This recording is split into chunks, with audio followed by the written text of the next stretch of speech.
So once again, good morning students. We are discussing nutrition in human being and how do food get digested in buccal cavity, stomach and duodenum. We have completed. Today we will see how do food get digested in the ileum as well as what happened to food in the large intestine.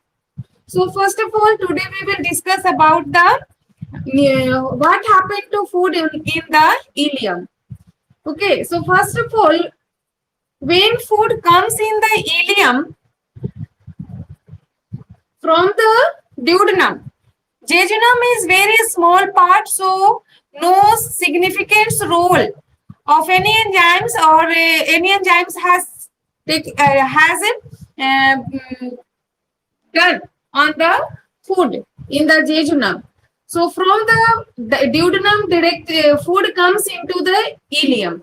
Now the ileum is the largest. This ileum is the longest part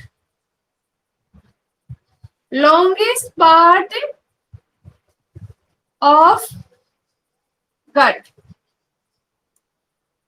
Alimentary canal is called gut. So ileum is the longest part. It is approximately 6.5 meter. The length is 6.5 meter, which is arranged in a coiled form. So see the structure of this ileum and the large intestine first of all. Suppose this is duodenum. No, here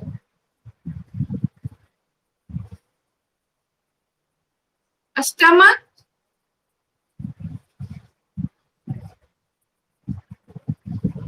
From this stomach, suppose this is duodenum.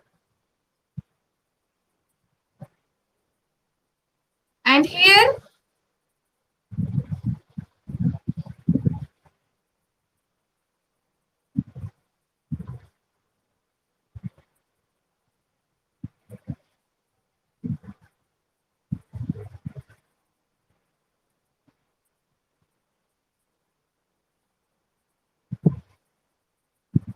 this is a stomach, this is duodenum, and in this portion is the colon, and here this a small intestine, ileum, which is the part of a small intestine, is present in very coiled form, approximately 6.5 centimeter long. So this portion is ileum. Okay, so this ileum is very long, approximately 6.5 centimeter, but the thickness of wall is very less. It do not have muscular wall. So, but this wall of this ileum has some special characteristics that help in the absorption of the digested food. So that we will discuss later. First of all, you see what happened to the food in this ileum. See, wall of ileum contains a gland that is called what? A intestinal gland. In the ileum, glands are present that is called what? A intestinal gland. And this intestinal gland secrete juice, digestive juice, that is called intestinal juice. Intestinal juice. Okay. It is all this intestinal juice is also called succus entericus. Succus entericus is the other name of intestinal juice. This intestinal juice also contains the various enzymes that help in the digestion, complete digestion of the food. In the small ileum, here food will get fully digested. So, what are the various enzymes that act on the various component of the food? Number one is, the name of enzyme is trypsin. So that ellipsin will work on dipeptides. Okay, this dipeptides. These dipeptides will be converted into amino acid. Amino acid. By the action of enzymes, the enzyme is ellipsin. Second, for the digestion of maltose, OAC, the name of enzyme is maltase. This maltase convert maltose into glucose. Okay, so here sugar means carbohydrate also get digested into glucose. Third one is fat digesting enzyme, that is emulsified. E stand for emulsified fats. Emulsified fats is broken down by intestinal lipase. Intestinal lipase. So this intestinal lipase breaks remaining undigested emulsified fat into fatty acid plus glycerol. So one thing you will note that in the ileum, the food get completely digested. All the proteins come finally digested into amino acid. This amino acid is simple as well as soluble. All the carbohydrates get digested into glucose, which is simple and soluble, and fatty acid is digested into fats are digested into fatty acid and glycerol, which is simple and soluble. So all the component of the food get here fully digested. Now the second function is, after digestion, what comes in? The next process is absorption. So the absorption of digested food also takes place in the ileum. So ileum perform two main tasks. Number one is complete digestion. The function of ileum is, number one is ileum has to perform two functions. Number one function is complete digestion. Complete digestion. And second function is absorption. Absorption of digested nutrient. Absorption of digested nutrient. Means digested nutrient. What are the digested nutrients, beta? Amino acids, glucose, fatty acid and glycerol. These all the nutrients should be digested, will be absorbed by the wall of the ileum. So what is the special feature in the wall of the ileum that help in the absorption, this to perform this absorption? So that you come to know. How do ileum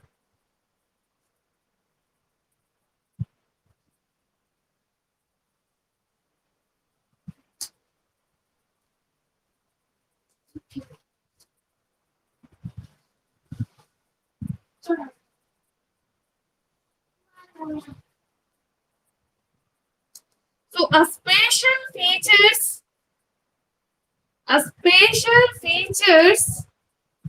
of the inner wall of ileum.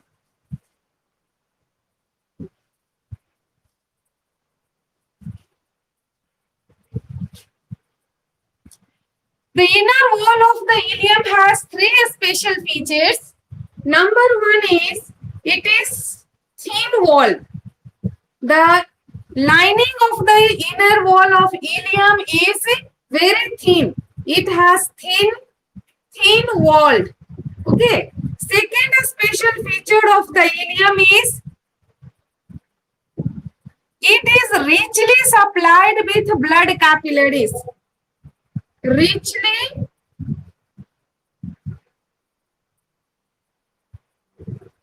supplied by blood capillaries.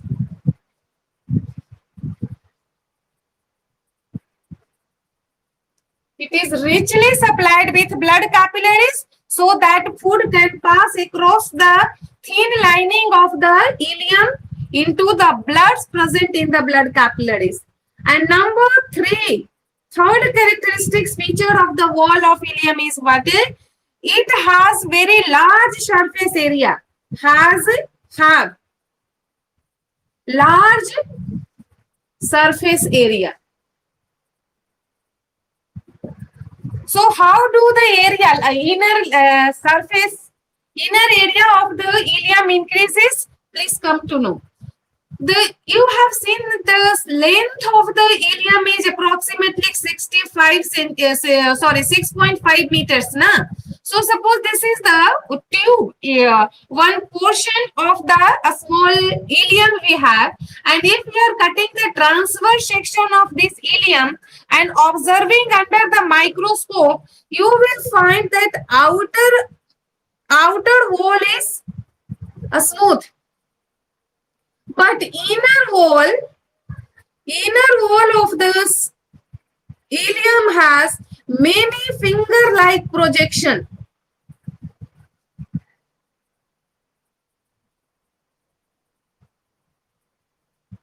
Okay, this is the outer lining, outer wall, and this one is inner wall.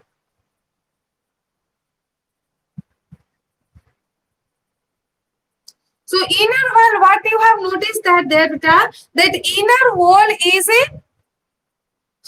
folded, and this folded membrane, folded inner wall of the ileum is called what? A villi. This is called a villi.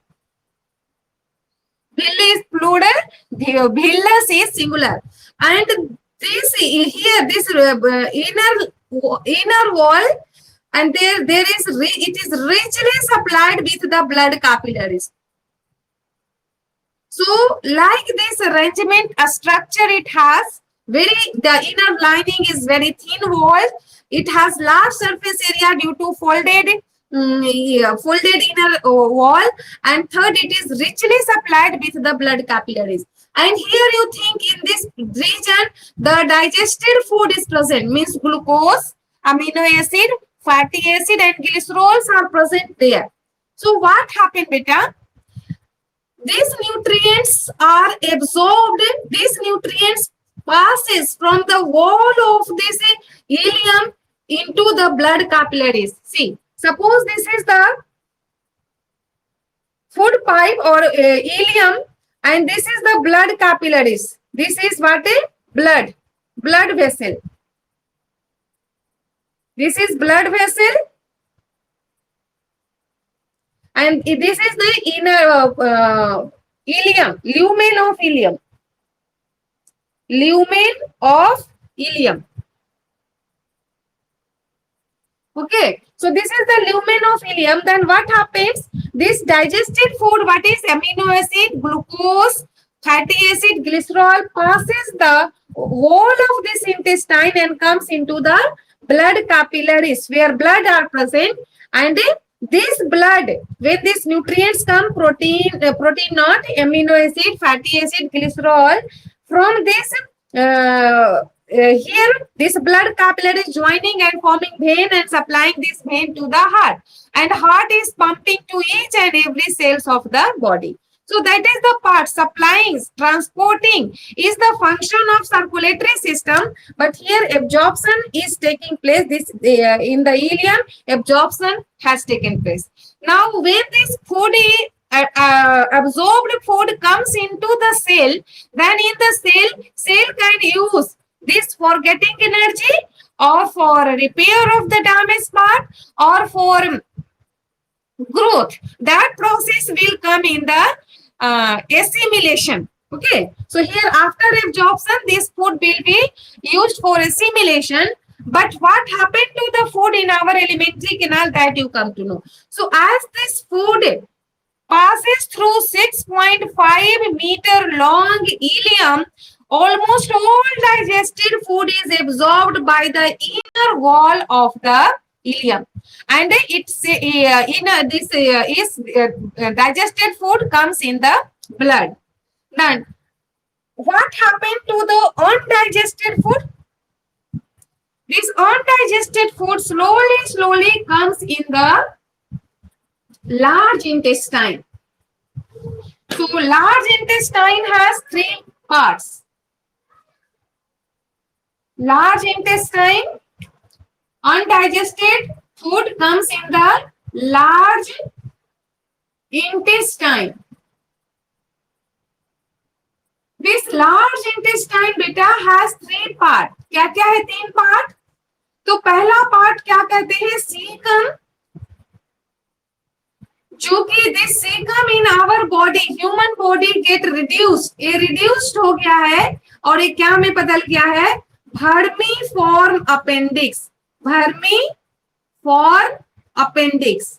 And this vermiform appendix जो है ये क्या है? इसको क्या कहते हैं? Vestigial organ, vestigial organ. तो अभी वेस्टिजियल ऑर्गन क्या है थोड़ा सा जान लीजिए। वेस्टिजियल ऑर्गन्स वैसे ऑर्गन्स को कहते हैं those organs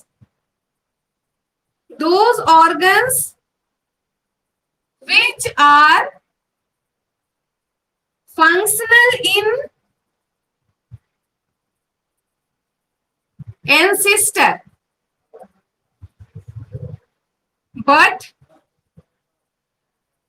not functional, non-functional in the present organism.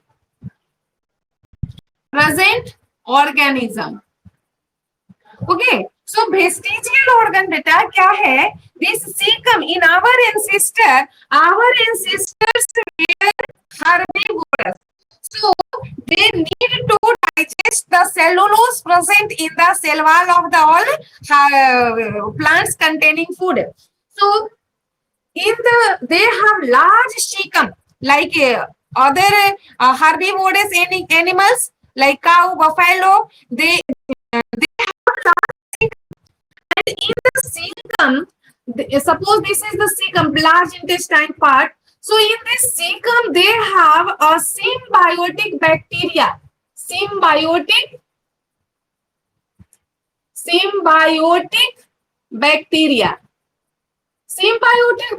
means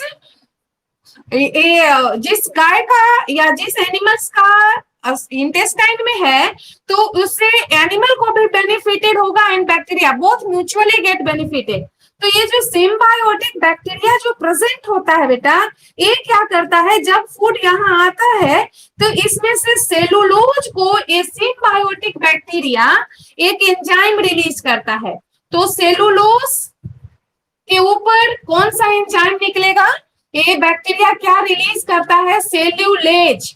cellulase और इस सेल्यूलोज को, सेल्यूलेज नामक जो एंजाइम है इसको ये ब्रेक कर देता है, क्या में? ग्लूकोज वगैरह में तोड़ देगा। ठीक है, बट अभी हमारे बॉडी में क्या है? ये सीकम तो रिड्यूस्ड हो गया, छोटा हो गया और वो अपेंडिक्स के रूप में है और उसमें साथ ही साथ ये नॉन फंक्शनल क्यों हो गया? क्योंकि इसमें हमारा बैक्टीरिया एब्सेंट होता है। हमारा जो अपेंडिक्स है उसमें ये सिम्बायोटिक बैक्टीरिया है ही नहीं, तो जब बैक्टीरिया है ही नहीं इसलिए वो सेलुलेज नामक एंजाइम्स नहीं आएगा और सेलुलोज का डाइजेशन भी नहीं होगा। तो इसीलिए हमारे बॉडी में in human being digestion of cellulose do not take place. ये बात समझ में आ गया? और ये वेस्टिजियल ऑर्गन एक नया चीज पर है। Vestigial organs in our body we have more than 40 vestigial organs. Some other examples of vestigial organ is wisdom teeth, buccal cavity में ही आपका है। 28 ही दांत हमारा फंक्शनल है। लास्ट वाला जो एक जो मोलार से चारों साइड ऊपर नीचे दोनों साइड वो मोलार्स हमारे में फंक्शनल प्रेजेंट है, लेकिन वो हमारा काम नहीं करता है फूड चीविंग में। क्यों? क्योंकि वो इतना पीछे है कि उतना पीछे हमारा फूड जाता ही नहीं है। So that is also vestigial organ. ठीक है, तो हमारे बॉडी में एक दो नहीं बहुत सारे वेस्टिजियल ऑर्गन है। जिसमें एक वर्मी फॉर्म अपेंडिक्स हो गया। और दूसरा क्या चीज पढ़े कि हमारे बॉडी में ह्यूमन बीइंग सेलुलोज का डाइजेशन नहीं होता है। अब आइए लार्ज इंटेस्टाइन का सेकंड पार्ट जो है वो है, अच्छा इसी में एक और भी था जो अपेंडिक्स है, वर्मी फॉर्म जो अपेंडिक्स बोले अपेंडिक्स, ये अपेंडिक्स में बाय चांस किसी तरह से इन्फ्लामेशन आ गया, तो इन्फ्लामेशन आ गया, किसी तरह से बैक्टीरिया का या ग्रोथ हुआ या इन्फ्लामेशन हो गया, तो इस डिजीज को, इस अपेंडिक्स जो है वो बहुत फूल जाएगा इन्फ्लामेशन के कारण, तो डॉक्टर ऑपरेट करके इसको निकालते हैं। लेकिन इसी को जो बीमारी हो जाता है जिसमें अपेंडिक्स में इन्फ्लामेशन हो गया, उस डिजीज को क्या कहते हैं? अपेंडिसाइटिस। अपेंडिसाइटिस।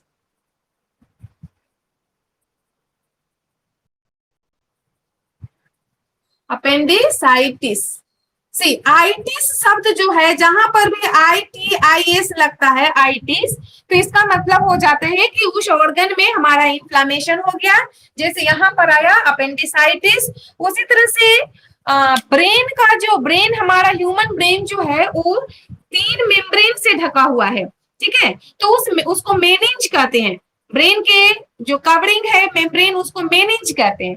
तो बाय चांस अगर मेनिंज में इन्फ्लामेशन आ जाता है तो उसको क्या कहते हैं? मेनिंजाइटिस कहते हैं। उसी तरह से आंख के ऊपर जो लेयर है उसको कंजंक्टिवा कहते हैं, और उस कंजंक्टिवा में जो कभी जिसको हम लोग आंख खाना कहते हैं, आंख लाल हो जाता है, तो उसमें क्या हो गया? वो कंजंक्टिवाइटिस हो गया। तो आइटिस का मतलब यही है कि उस ऑर्गन में क्या आ गया है? इन्फ्लामेशन। तो ये हो गया अपेंडिक्स के बारे में एक डिजीज, अपेंडिसाइटिस। अब आएंगे second part of the large intestine, वो क्या है? कोलोन। कोलोन। अब एक कोलोन को भी कल बताए हैं आपको कि 3 भाग है। एक असेंडिंग कोलोन, एक क्या हो जाएगा? असेंडिंग,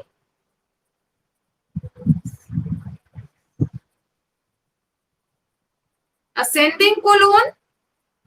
दूसरा जो है वो क्या है? Horizontal colon. और तीसरा जो है वो क्या है? Descending, descending colon. देख बेटा, असेंडिंग कोलोन जो नीचे यहाँ पर आपने अपेंडिक्स बना दिया, इसके बाद जो इस तरह से है ऊपर की ओर जो जा रहा है, एक क्या है?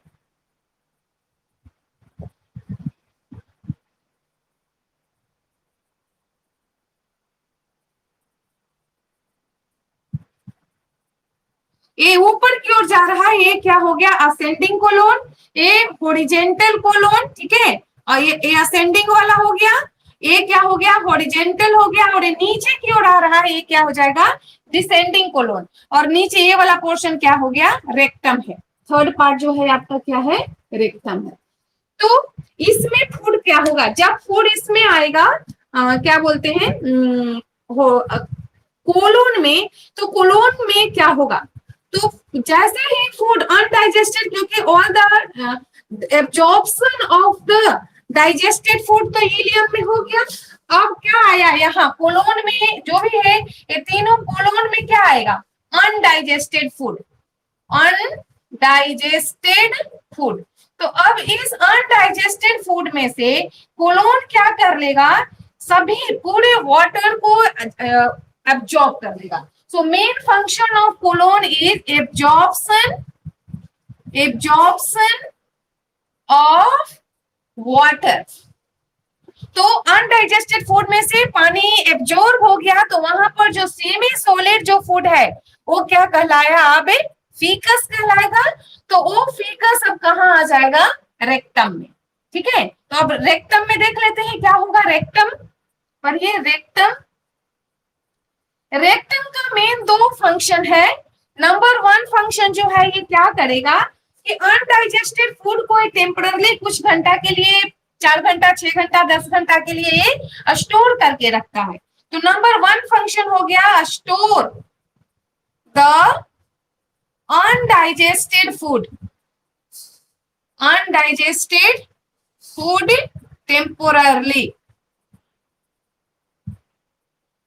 एंड सेकेंड फंक्शन क्या है बेटा, ये जब तक यहाँ पर अनडाइजेस्टेड फूड रहता है तब तक ये इसमें से पानी को ये भी एब्जॉर्ब करते रहता है, इसका वॉल। तो साथ ही साथ एक और लिख दीजिए, एब्जॉर्प्शन ऑफ वाटर। दो काम करेगा, स्टोर करेगा अनडाइजेस्टेड फूड को टेम्पररली कुछ समय के लिए, और उसके बाद ये साथ ही साथ सेकंड क्या कर लेता है, उसमें से पानी को एब्जॉर्ब कर लेता है। इसलिए अगर किसी कारण से, ठीक है, अगर किसी कारण से तबीयत खराब हो गया, सही से खाना नहीं खा रहे हैं, देन अगर सुबह में स्टूल पास नहीं हुआ, एक दिन 2 दिन हो गया, देन क्या हो जाता है, स्टूल बहुत हार्ड हो जाता है, क्योंकि जब तक यहाँ रहेगा इसमें से पानी इसका वॉल क्या करते रहता है, एब्जॉर्ब करते रहता है। तो ये हो गया रेक्टम का फंक्शन हो गया। दो फंक्शन इंपॉर्टेंट, बोर्ड में एक क्वेश्चन पूछा हुआ है और एनसीईआरटी में दोनों एकदम कंप्लीट क्लियर करके लिखा है, 2 फंक्शन ऑफ रेक्टम। अब देखेंगे जब अब यहाँ रेक्टम के बाद फूड कहाँ आ जाएगा, एनस में। रेक्टम के बाद फूड आ रहा है एनस में। एनस तो एक ओपनिंग है, और एनस का जो यहाँ पर लास्ट में जो ओपनिंग है, यहाँ पर फिर एक स्फिंक्टर मसल लगा हुआ रहता है। एनस का ये जो हो गया एनस, और एनस को खोलने और बंद करने के लिए यहाँ मसल्स है, उस मसल्स को क्या कहते हैं, एनाल स्फिंक्टर मसल। तो एनाल स्फिंक्टर मसल जो है वो एनस को खोलने में हेल्प करेगा, और जब एनाल स्फिंक्टर मसल जब एनस को खोल देगा तो यहाँ से जो अनडाइजेस्टेड फूड जो है वो बाहर निकल जाएगा पेरिस्टाल्टिक मोशन के द्वारा ही। अंदर का जो लाइनिंग जो है रेक्टम का, वो क्या करेगा, जहां पर अनडाइजेस्टेड फूड है उससे ऊपर वाला क्या होगा, कॉन्ट्रैक्ट करेगा, और नीचे वाला पोर्शन जो होगा रिलैक्स होते चला जाएगा, और अनडाइजेस्टेड फूड एनस से बाहर निकल जाएगा, और लास्ट में फिर एनाल स्फिंक्टर मसल जो है वो एनस को अच्छी तरह से बंद कर लेगा। तो इस तरह से अनडाइजेस्टेड फूड बाहर निकला, ये प्रोसेस क्या कहलाएगा, ईजेशन। ये ईजेशन हो गया, ठीक है। तो इस तरह से हमने पूरा किस तरह से हमारे बॉडी में सारे जो न्यूट्रिएंट्स है उसका डाइजेशन होगा, डाइजेशन होने के बाद एब्जॉर्ब हुआ, और उसके बाद वो सेल में गया जहां पर उसका यूटिलाइज किया गया, और अनडाइजेस्टेड फूड बाहर निकला। ये सारा प्रोसेस हम लोग nutrition in human being complete किया, ठीक है। आज एक और छोटा सा टॉपिक दिया है, वो क्या है, डेंटल केयरिस, उसको भी कंप्लीट कर। डेंटल केयरिस,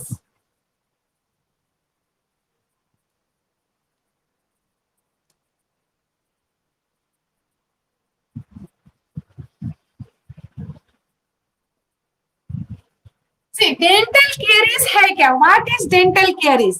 तो decaying of teeth, sometimes you have seen your friend or other student, they have decayed teeth ना, सो सड़ा हुआ दांत, दांत का सड़ना, सड़ा हुआ दांत किसी किसी के पास दांत सड़ जाता है, तो वही क्या है, dental caring, decaying of teeth, decaying of teeth को क्या कहते हैं, डेंटल केयरिस। तो आप जानते हैं कि हमारा दांत जो है बहुत ही इंपॉर्टेंट पार्ट है, ये फिजिकल डाइजेशन मींस फूड को क्रश करने का काम करता है, otherwise we are not able to eat anything. तो और दूसरा चीज, ये दांत पर अगर दांत का सही से केयर नहीं किया जाए तो ये दांत सड़ सकता है, सड़ जाएगा, तो फिर बहुत मुश्किल हो जाएगा कोई भी चीज खाना। तो इसका दांत को में सड़न, किस कारण से दांत का सड़न होता है और उसको हम कैसे बचा सकते हैं सड़ने से, उसके बारे में पढ़िए। तो डिकेइंग ऑफ टीथ तो डेंटल केयर ही कहलाएगा। अब दांत का सड़ने का कॉज ऑफ डिके, क्या कारण से दांत सड़ता है, cause of decay.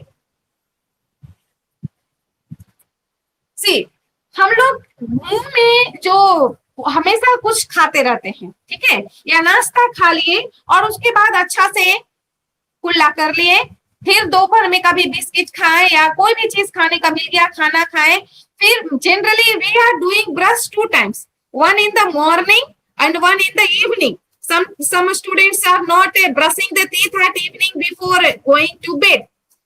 That is also very important. देखो बेटा, तो ये दांत है, सपोज यहाँ पर आपका गम है, ठीक है, और इसमें आपका दांत जो है वो प्रेजेंट है, इस तरह से दांत है जो प्रेजेंट है।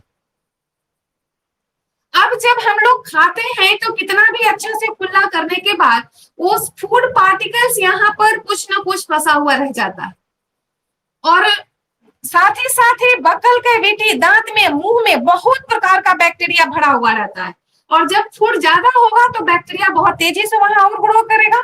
कोई कोई बैक्टीरिया 20 मिनट में रिप्रोड्यूस कर लेता है, एक बैक्टीरिया से 2 बैक्टीरिया हो जाएगा, 40 मिनट में 4 बैक्टीरिया हो जाएगा, तो इस तरह से 60 मिनट में एक बैक्टीरिया, 4 है जो डिवाइड करके 8 बन जाएगा। तो इस तरह से बैक्टीरिया बहुत तेजी से रिप्रोड्यूस करता है। तो यहाँ पर फूड पार्टिकल्स है, कोई बच्चा का दांत है जो खाना खाया, अच्छा से कुल्ली किया, लेकिन अभी भी उसका वहां पर कुछ फूड का पार्टिकल्स जो है वो फंसा हुआ रह गया, तो बैक्टीरिया वहां तेजी से ग्रो करेगा। तो बैक्टीरिया और फूड अब यहाँ है, अब ये बैक्टीरिया क्या करेगा, बैक्टीरिया एक एंजाइम्स रिलीज करेगा, और एंजाइम्स रिलीज करने के बाद ये जो फूड जो प्रेजेंट था, इस फूड के ऊपर बैक्टीरिया एक एंजाइम निकालेगा, रिलीज करेगा। ये कौन रिलीज किया, ये बैक्टीरिया, और जिसके कारण ये जो भी फूड प्रेजेंट था, ये एंजाइम के कारण ये क्या में बदल जाता है, एसिड में बदलता है। ठीक है, ये जो बैक्टीरियल जो एंजाइम रिलीज हुआ, वो फूड पार्टिकल्स जो फूड जो था उसको क्या में बदल रहा है, एसिड में बदल रहा है। तो अभी दांत के ऊपर फूड का, बैक्टीरिया का और एसिड का 3 लेयर चढ़ जाएगा, 3 लेयर है, और ये लेयर हो गया। और अब दूसरी बात देखिए, सलाइवा में जो हमारा सैलिवरी ग्लैंड, सलाइवा जो सीक्रेट करता है सैलिवरी ग्लैंड, उसमें सॉल्ट रहता है that can neutralise this acid. लेकिन इतना देरी हो गया, सुबह से लेकर के शाम तक किसी ने ब्रश नहीं किया दोबारा, या रात भर ब्रश नहीं किया, शाम को बेड में जाने के पहले भी ब्रश नहीं किया, तो ये बैक्टीरिया जो एसिड बनाया, ये आपका दांत के ऊपर जो सबसे 3 लेयर है, सबसे ऊपर वाला को क्या कहते हैं, इनामेल कहते हैं, जो कि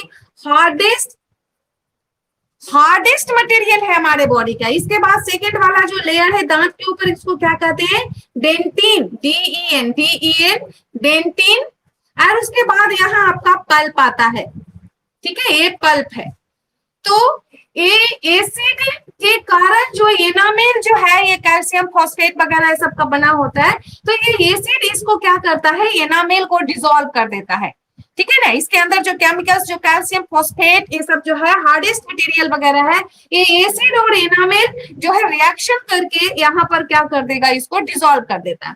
तो डिसॉल्व कर दिया, एक स्मॉल सा छेद हो गया, जिसको क्या कहेंगे, इसी को कहेंगे कैविटी। अब इस कैविटी के द्वारा बैक्टीरिया यहाँ तो ग्रो डेली कर रहा है, अब ये बैक्टीरिया और इसको डीमिनरलाइज करते जाएगा, लास्ट में किसको पास आएगा, डेंटिन को। अब डेंटिन को भी डीमिनरलाइज, अपना एसिड से डीमिनरलाइज करते जा रहा है बेटा, और लास्ट में बैक्टीरिया कहाँ आएगा, पल्प में। यहाँ पर ब्लड कैपिलरीज है, और साथ ही पल्प में नर्व एंडिंग है। तो ये नर्व, जैसे ही ये बैक्टीरिया आकर के नर्व के एंडिंग को इरिटेट करेगा, तो वहां पर से आपको सीवियर पेन होगा, दैट इज टूथ एक कहते हैं। ठीक है, तो इस तरह से यहाँ पर ये दांत जो है पूरा धीरे धीरे क्या हो जाएगा, डीके हो गया, और इस तरह से दांत आपका सड़ जाएगा, एंड वी कैन लूज। अगर दांत बहुत ज्यादा डैमेज हो गया तो दांत को दांत भी झड़ जाएगा, और ये पेन ऑलरेडी बहुत सीवियर पेन है, इसको बर्दाश्त करना भी बहुत मुश्किल है। तो इस तरह से ये कारण हो गया cause of DK of the teeth. समझ में आया? सबसे पहले फिर से समझ लीजिए, खाना खाने के बाद दांत के ऊपर क्या प्रेजेंट रह जाता है, फूड के ऊपर क्या ग्रो करेगा, बैक्टीरिया, और बैक्टीरिया जो है फूड को क्या में बदल देगा, एसिड में। और ये एसिड जो है दांत का जो लेयर्स जो होता है, एनामेल, डेंटिन, ये सबको क्या करने लगता है बेटा, डीमिनरलाइज करेगा, और डीमिनरलाइज करके कहाँ आ जाएगा, पल्प में। और पल्प में आने के बाद नर्व एंडिंग में वहां पर इरिटेशन करेगा, और वो जो सीवियर पेन है, यही है दांत का सड़ने का मेन कारण।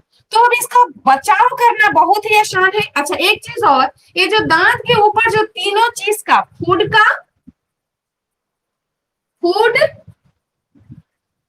बैक्टीरिया और सलाइवा,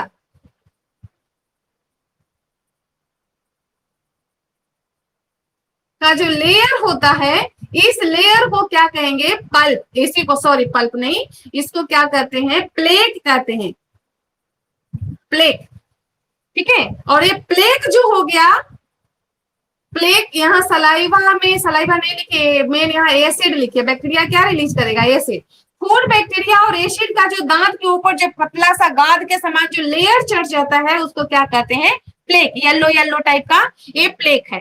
तो ये प्लेक का फॉर्मेशन हो गया, तो ये प्लेक बन जाने के बाद अब बैक्टीरिया आराम से नीचे रहता है और धीरे धीरे अपना वो फूड को एसिड में बदलेगा, बैक्टीरिया फूड है उसको एसिड में, बैक्टीरिया एसिड में बदलते जाएगा और इस तरह से इनामेल, डेंटिन सबको क्या करते चला जाता है, डिसॉल्व करते चला जाएगा। इसलिए प्लेग, अगर दांत को सड़न से बचाना है तो ये प्लेग का फॉर्मेशन नहीं होने देना चाहिए। जैसे प्लेग बने उससे पहले ही उसको ब्रश करके साफ करना चाहिए। इसलिए गुड हैबिट्स में बताया गया है कि हमें सुबह और शाम, सुबह जैसे हम लोग बेड से बाहर आते हैं, बाथरूम में जाकर के सबसे पहले क्या करना है, ब्रश कर लेना है। और दूसरा, शाम को जब बेड में जाना है तो खाना खाने के बाद पानी से अच्छा कुल्ला करने के बाद फिर से थोड़ा सा फिर ब्रश करना है, ठीक है। ब्रश करने से क्या हो जाएगा कि ब्रश का जो ब्रिस्टल्स जो है वो दांत के बीच बीच में जो कैविटी है वहां पर जाकर के उसको सफाई कर देता है। दूसरी बात, ब्रशिंग के साथ साथ हमें उसमें टूथपेस्ट भी यूज करना चाहिए। क्यों? क्योंकि ये जो एसिड है, एसिड को न्यूट्रलाइज करने के लिए जो टूथपेस्ट होता है, कोई भी टूथपेस्ट है, तो ये टूथपेस्ट जो है ये जनरली बेसिक होता है, इसका जो नेचर है कि वो बेसिक होता है, so that it neutralise the acid present in the mouth, और हमारा माउथ का जो टेस्ट है वो अच्छा से मेंटेन रहे, ठीक है। इसलिए मुंह का पीएच ब्रश करने के बाद, टूथपेस्ट से यूज करने के बाद मुंह का जो पीएच है वो 7 से थोड़ा सा चला जाता है, 7.4 तक हो जाएगा। लेकिन वही अब खाना खा करके छोड़ दिए, सुबह में ब्रश किए हैं, सुबह में 5 बजे या 5:30 बजे उठे, ब्रश किए और उसके बाद केवल खा रहे हैं, नाश्ता खाए हैं, बिस्किट खाए हैं, खाना खाए हैं और अभी तक ब्रश नहीं हुआ है, तो अभी अगर चेक किया जाए तो एसिड का फॉर्मेशन मुंह में हो गया है और उसके कारण इसका पीएच जो होगा अभी 6 आ गया होगा। तो इस तरह से जैसे ही पीएच बहुत नीचे जाएगा तो आपका दांत का सड़न चालू हो जाएगा। इसलिए हमें सबसे पहले दांत का बचाव के लिए क्या चाहिए, हमारे दांत के ऊपर प्लेक ना बने उससे बचाना है। और 2 times we should brush our teeth 2 times with a toothpaste, because this